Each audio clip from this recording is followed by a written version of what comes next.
कहानी की शुरुआत होती है शिकागो में, जहां एक ऐसी दुर्घटना हुई जिसने पूरी दुनिया को हिलाकर रख दिया।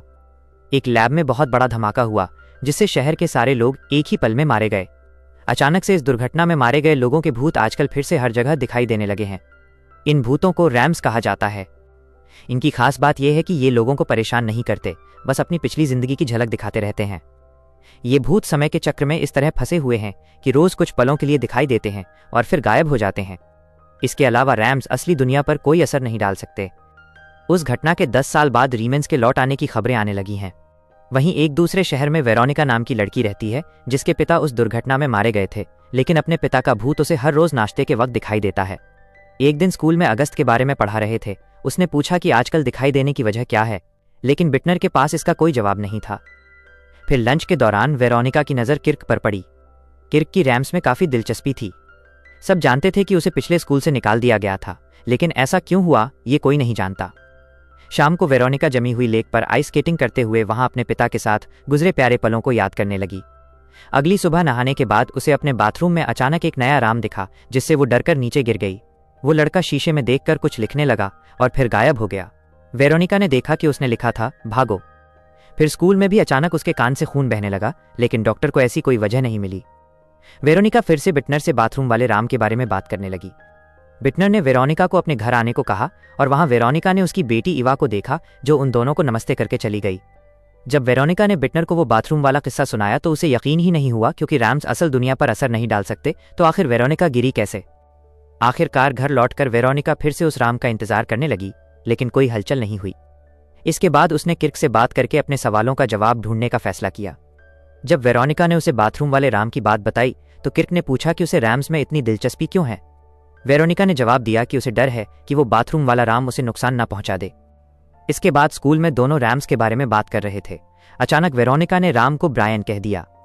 उसे पता ही नहीं चला कि अचानक उसके दिमाग में राम का नाम कैसे आ गया। उसके बारे में और जानने के लिए उन्होंने राम की तस्वीर लेने की सोची, लेकिन आम कैमरे से ये मुमकिन नहीं था, इसलिए उन्होंने एक जुगाड़ू बच्चे से खास कैमरा बनवाया। वेरोनिका और किर्क कैमरा बाथरूम में लगाकर ब्रायन के आने का इंतजार करने लगे। अचानक उन्हें एक आवाज़ सुनाई दी और वेरोनिका नीचे गई, जहां उसे शीशे में एक आदमी की झलक दिखाई दी। वो भागकर मदद मांगने पहुंची, लेकिन असल में नीचे उसकी मां आना थी। इसके बाद वो दोनों फिर से बाथरूम में पहुंचे और ब्रायन सच में आ गया। जैसे ही किर्क ने उसकी तस्वीर ली, वेरोनिका का शरीर जलने लगा और वो दोनों पर झपट पड़ा, जिससे बल्ब टूट जाने के बाद ब्रायन गायब हो गया।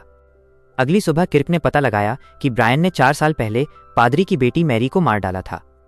ब्रायन मैरी का पीछा कर रहा था और एक दिन वो मैरी को अपने साथ ले गया। उस दिन आखिरी बार मैरी को जिंदा देखा गया।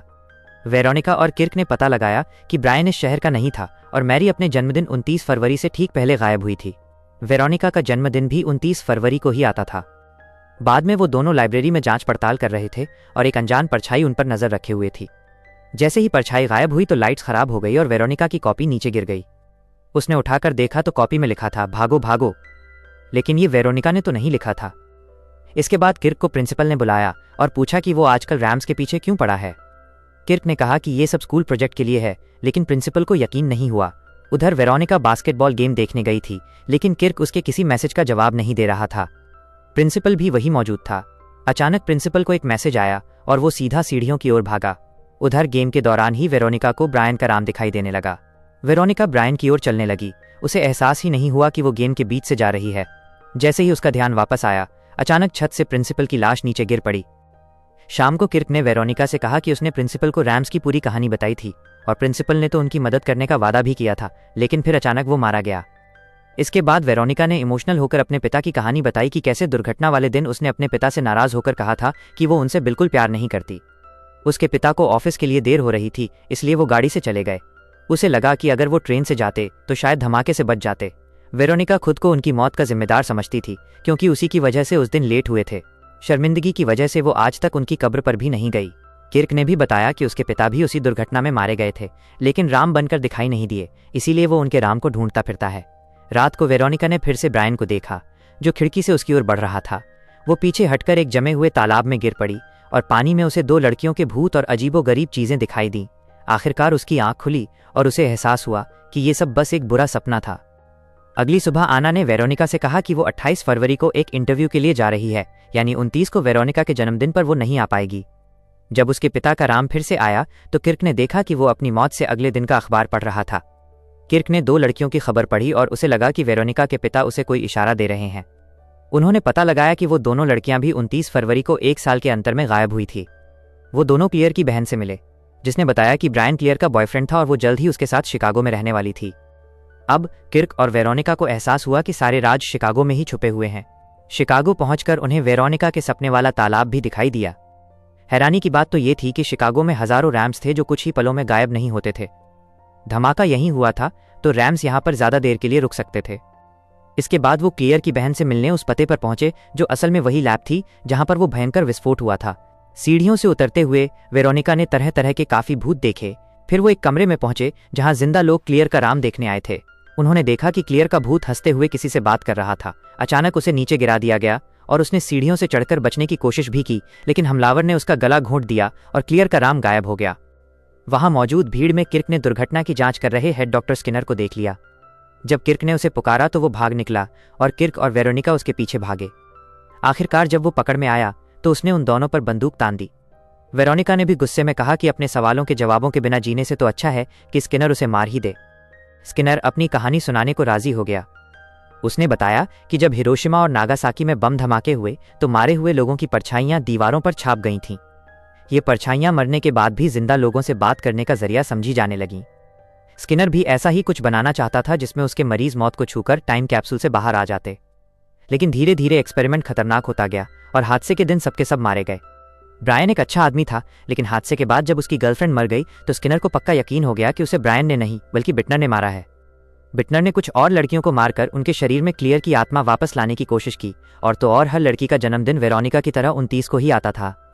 तभी किर्क ने चुपके से लैब की तस्वीर ले ली।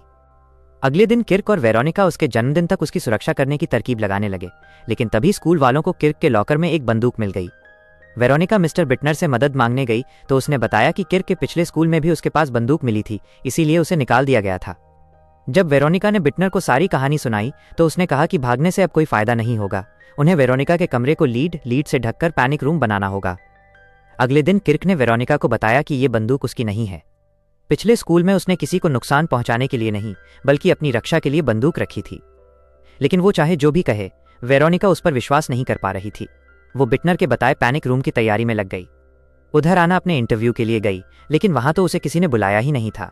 वो समझ गई कि ये एक चाल थी। आना तुरंत घर की ओर भागी, लेकिन पैनिक रूम में सिग्नल नहीं थे।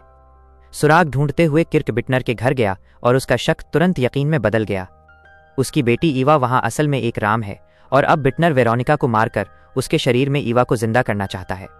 बदकिस्मती से बिटनर ने किर्क को देख लिया और उसे पर हमला करके उसने किर्क को जिंदा ही गाड़ दिया। फिर वो वेरोनिका के पास पहुंचा, लेकिन उसे एहसास हो गया था कि कुछ तो गड़बड़ जरूर है। वो बिटनर को धक्का देकर भागने लगी, लेकिन बिटनर ने उसे बालों से खींच लिया और सारी बात बताई कि कैसे वो अपनी बेटी को जिंदा करना चाहता है। दरअसल उसी ने पहले वाली लड़कियों को मारा था और आना को नकली इंटरव्यू के लिए भेजने वाला भी वही था। उसी ने किर्क के लॉकर में बंदूक रखी और ब्रायन और प्रिंसिपल दोनों को मारा। ब्रायन का राम दरअसल लड़कियों को बचा रहा था, लेकिन बिटनर ने उन्हें ढूंढ निकाला। लेकिन जैसे ही वो वेरोनिका को मारने लगा, अचानक उसके पिता के राम को देखकर उसका ध्यान भटक गया। तभी वेरोनिका ने स्केट से उस पर हमला कर दिया और वहां से भाग गई।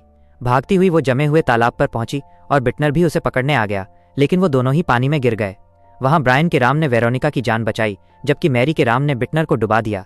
अचानक से किर्क भी उसकी मदद करने वहां पहुंच गया। किर्क के पिता के राम ने उसे बर्फ खोदकर बाहर निकाला था। आखिर में किर्क और वेरोनिका ने असली सच दुनिया के सामने लाने का फैसला किया और हमने देखा कि वेरोनिका के पिता का राम अभी भी दूर खड़ा देख रहा था। अगर वीडियो पसंद आई तो लाइक कर देना, चैनल को सब्सक्राइब कर देना। मिलते हैं अगली वीडियो में।